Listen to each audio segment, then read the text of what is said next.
Niat nak teroka negara Nepal ni memang dah lama geng. Dan impian ni menjadi kenyataan setelah 10 tahun masa berlalu. Mesti ramai yang tertanya-tanya kenapa negara Nepal, sedangkan orang Nepal pun datang Malaysia untuk bekerja. Okey, cerita dia macam ni geng. Impian ni bermula pada zaman si belajar dulu dekat ETEK Melaka. Masa tu tahun 2012. Dan pada masa tu jugalah si mula menceburi atau membabitkan diri dalam aktiviti rekreasi dan sukan lasak. Dipendekkan cerita, ada 2 orang member si pergi trekking dekat Annapurna Base Camp ni geng, yang terletak di negara Nepal. Pada masa ni si memang nak ikut, tapi macam biasa geng, modal tak ada. Sebab kurang-kurang kita nak kena ada 4 ke 5 ribu untuk cover cost selama 2 minggu dekat sana. Jadi bermulalah daripada hari tu, si tanamkan kat dalam hati ni, satu hari nanti aku mesti sampai juga sana. Dan setelah 10 tahun masa berlalu, akhirnya si dapat capai matlamat yang si pernah pendam dulu geng.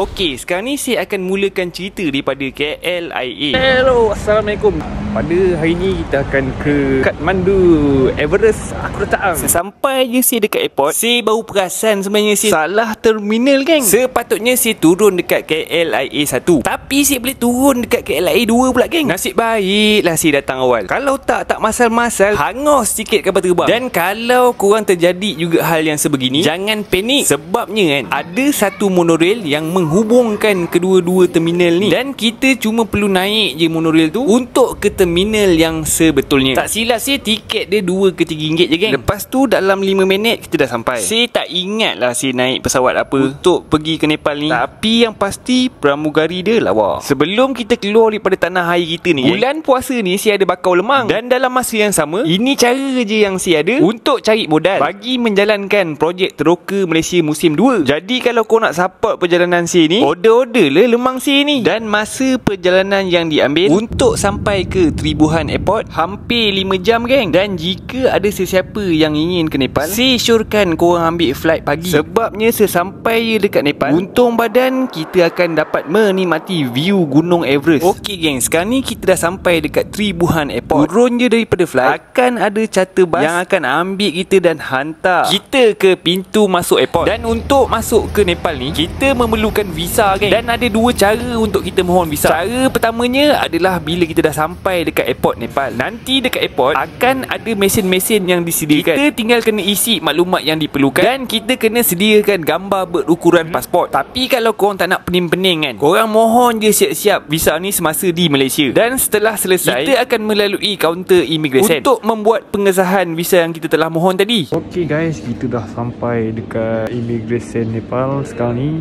kita tengah nak clearkan visa pula. Visa untuk 30 hari dia bersama dengan 50 USD yang lebih kurang dalam 230 ringgit lah. Korang nak standby untuk visa kalau lebih daripada 30 hari lah. Dia ada 15 hari baru 150 macam tu.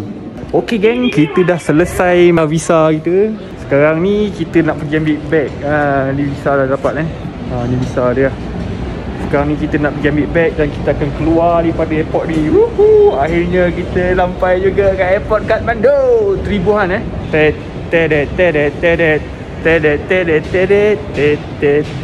Dekat airport ni juga kita boleh beli SIM card geng. Tapi kita kena menyediakan gambar berukuran pasport. Korang bawa lebih-lebih pun tak apa gambar berukuran pasport ni geng. Okey geng, kita dah sampai dekat Tribuhan Airport pada, kalau waktu Malaysia sekarang ni pukul 1.55.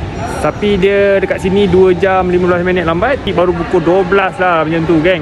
Okey, pada hari ni kita akan jumpa member lama kita yang telah sekian lama tak jumpa. Dekat Nepal ni saya ada kenalan geng, yang saya kenal semasa di Australia. Dan untuk 4 hari dalam minggu pertama saya sampai dekat Nepal ni, saya lepak dengan dia. Ini pot lepak member saya. Dan dekat area sinilah saya duduk selama 4 hari tu. Gon ya.